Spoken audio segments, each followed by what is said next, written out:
આપણને સાચો જે સત્સંગ મળ્યો હોય, સાચા સંત પુરુષ મળ્યા હોય, અને એ આપણું પુણ્યનો એક ભાગ હોય, અને પુણ્યના પ્રતાપે આપણને એવો સાચો સત્સંગ, અનુભૂતિવાળો સત્સંગ આપણને મળે.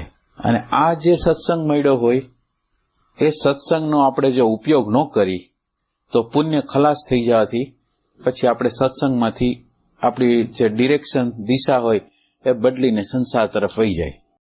તો પ્રશ્ન એવો છે કે તો પછી આ જે સાચા સંત મળ્યા છે એનો લાભ લેવો હોય, એનો ઉપયોગ કરવો હોય તો આપણે શું કરવું? એટલે પહેલા પ્રથમ આપણે એવું સમજવા માંગીએ છીએ કે આપણા કર્મ છે એ કર્મના જે અણુ પરમાણુ હોય છે એની અંદર એ કર્મના અણુ પરમાણુ શુભ હોય અને અશુભ હોય. બે પ્રકારના કર્મના અણુ પરમાણુ છે. અને શુભ અને અશુભમાં શુભ જ્યારે ઉદિત થાય ત્યારે સારી પરિસ્થિતિ, સારું વાતાવરણ, સારા લોકો, ખરાબ હોય પુણ્ય પાપનો પ્રકોપ થયો હોય ત્યારે ખરાબ પરિસ્થિતિ, ખરાબ લોકો, ખરાબ વાતાવરણ આપણને મળે. એટલે હવે આપણે એમ સમજવા માંગીએ છીએ કે આ કર્મ છે, પેલું એક એ સમજવા માંગીએ છીએ કે કર્મ છે એ બને છે કેવી રીતે. કર્મના કર્તા આપણે બની છીએ અને કર્તાપણા દ્વારા જે કર્મ થાય છે એમાં પુણ્ય અને પાપ થાય છે. એટલે પેલું કર્મ જે થાય છે એ કર્મનો બેઝ છે. આ કર્મ થાય છે સ્થૂલ દેહથી. કર્મ જ્યારે પ્રગટ થાય છે ત્યારે સ્થૂલ દેહથી, પણ વિચાર કરી તો આ સ્થૂલ દેહ છે એ ઇન્સ્ટ્રુમેન્ટ છે, સાધન છે. તો આ સ્થૂલ તો આને જે પ્રકારે ઓર્ડર કરે એ પ્રમાણે એ કર્મ કરે છે. તો એ કે આ જે સ્થૂલ દેહ છે એને હલાવે છે કોણ? તો એ કે સૂક્ષ્મ દેહ હલાવે છે. સૂક્ષ્મ દેહનો અર્થ શું થાય? ઈચ્છા.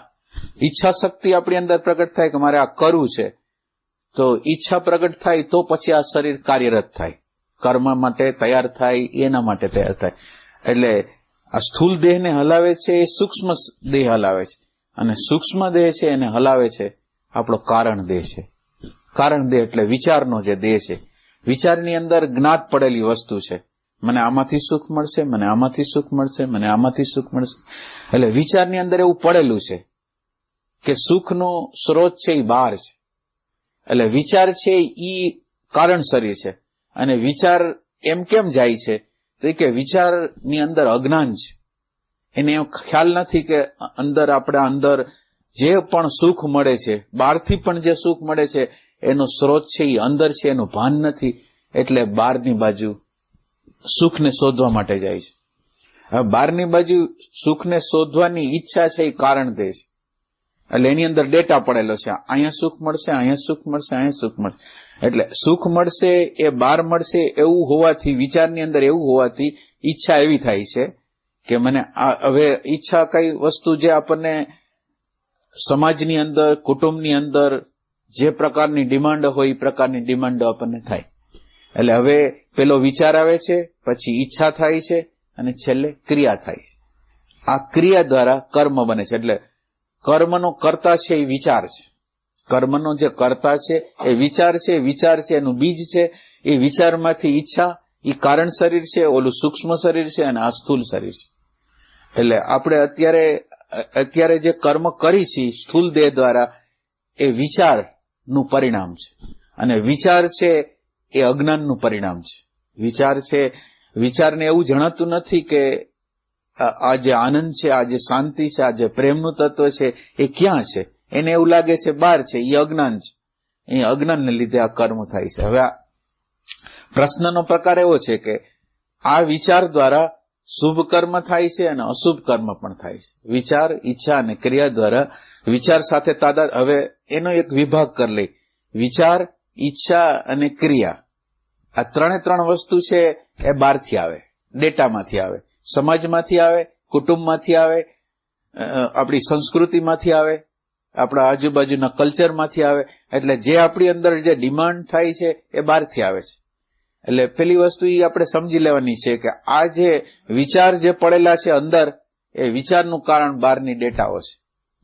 અને આ બહારની ડેટાઓ છે સ્વયંથી ચાલી ન શકે. એટલે બહારની ડેટાઓ સ્વયંથી ચાલી ન શકે તો એ બહારની ડેટાને કોઈ બહાર કાઢે એવું કોઈક તત્વ છે, એનર્જી છે કે જે ડેટાને બહાર કાઢે છે. એટલે એક એવું તત્વ છે વિચારથી, ઈચ્છાથી, ક્રિયાથી, સ્થૂલ દેહથી, સૂક્ષ્મ દેહથી, કારણ દેહથી એક ભિન્ન છે. ખાલી પ્રકાશ કરે છે. હવે એક પ્રકાશક છે, એક પ્રકાશ્ય છે. હવે પ્રકાશ અને પ્રકાશ્યની વચ્ચે, આ પ્રકાશ અને પ્રકાશ્યની વચ્ચે એક એટેન્શનનો બિંદુ છે.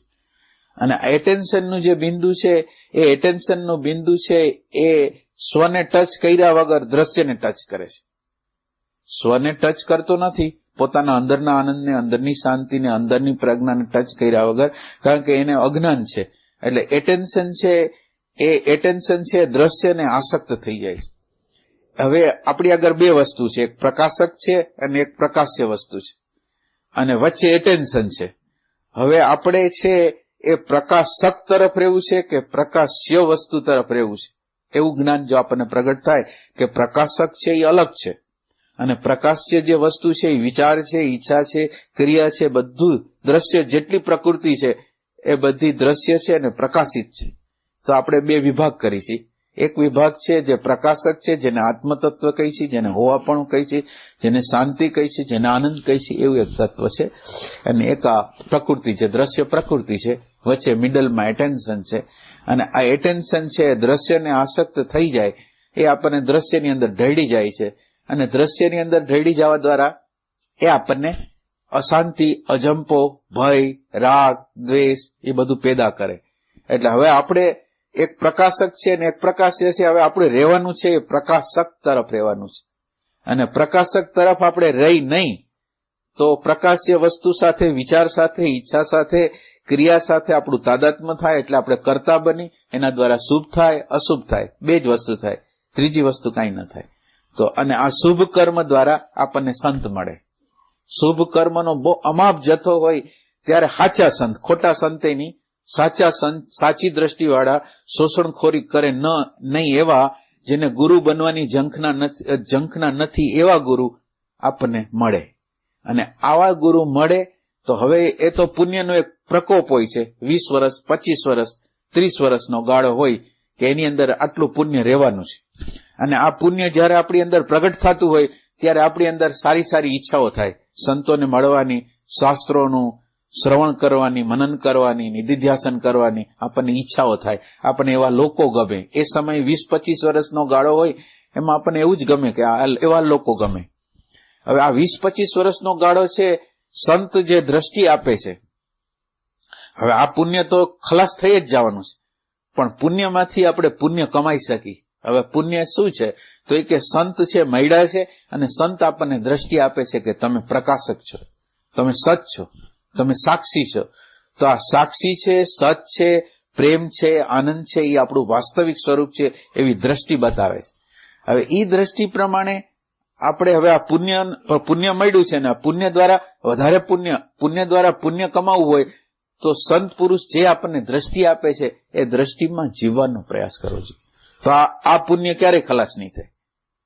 તો પછી સંત પુરુષનો સંગ પણ ખલાસ નહીં થાય. આ જન્મે નહીં પણ અનંત જન્મ લગીને એનો જે સંગ છે જવાનો નથી. પણ એ ક્યારે? સંતે જે દ્રષ્ટિ આપી છે હોવાપણામાં રહેવાની, જોવાપણામાં રહેવાની, શાંતિમાં રહેવાની, પ્રેમમાં રહેવાની જે દ્રષ્ટિ આપી છે એ દ્રષ્ટિમાં આપણે કેટલો સમય આપી શકીએ આના ઉપર આધાર છે. હવે આમાં જો આપણે ખ્યાલ ન કરી, આપણે આમાં પ્રેક્ટિકલ ન કરી, હોવાપણાનો અભ્યાસ ન કરી, જોવાપણાનો અભ્યાસ ન કરી, નિરંતર રીતે આપણું એક કેન્દ્ર સ્થાપિત કરવાનો પ્રયત્ન ન કરી, આપણી સુરતાને આપણે હાથમાં રાખવાનો પ્રયાસ ન કરી, તો પછી પુણ્ય કર્મ તો ખલાસ થઈ જશે અને આપણી જે દિશા છે એ બદલાઈ જવાની છે. એટલે આપણી દિશા છે એ બદલાઈ ન જાય એના માટે આપણે પ્રેક્ટિકલ કરવું પડે. એટલે જે લોકો પ્રેક્ટિકલ કરશે એનો પુણ્ય કર્મ ખલાસ નહીં થઈ જાય. કેમ કહે છે કે 1 લાખ વર્ષ પછી એવા સંતો મળે. હા, આપણે ચૂકી ગયા,